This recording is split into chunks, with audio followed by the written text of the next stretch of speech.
ప్రజాక్షేత్రంలోకి కేసీఆర్ రైతాంగ సమస్యలపై కార్యాచరణపై కసరత్తు.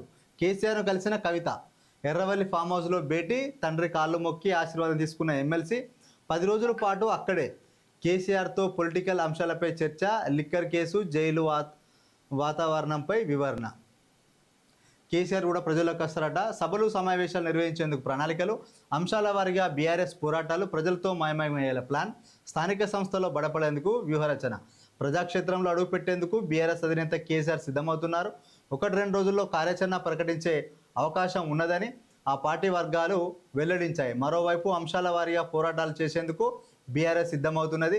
దీనికి సంబంధించి త్వరలో కార్యాచరణ ప్రకటించనున్నది. ప్రభుత్వానికి వ్యతిరేకంగా కార్యక్రమాలు చేపట్టి స్థానిక ఎన్నికల్లో బలోపేతం చేసేందుకు ప్లాన్ చేస్తుంది.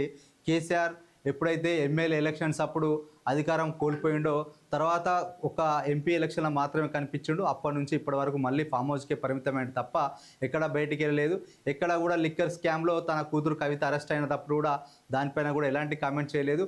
ఇప్పుడు ఆయనకు వీలు దొరికింది తీసుకొని, ఎందుకంటే వాళ్ళ కూతురు ఎమ్మెల్సీ కవిత కూడా ఢిల్లీ లిక్కర్ స్కామ్లో తిహార్ జైలు నుంచి విడుదలై వచ్చిన సందర్భంగా తను కూడా కొంత మనోనిబ్బరానికి దృఢమైన సంకల్పం ఏర్పరచుకొని బయటికి వస్తా, ఉద్యమాలు చేస్తా, ప్రజా సమస్యలు ఎక్కడున్నా పోరాటం చేస్తా, సభలు సమావేశాలు పెట్టి క్యాడర్ని కూడా ఉత్సాహపరుస్తా అని చెప్పి తను కూడా ఫామ్ హౌస్ నుంచి బయటికి వచ్చి ప్రజల కోసం కొట్లాడడానికి రంగం సిద్ధం చేసుకున్నట్టుగా తెలుస్తుంది.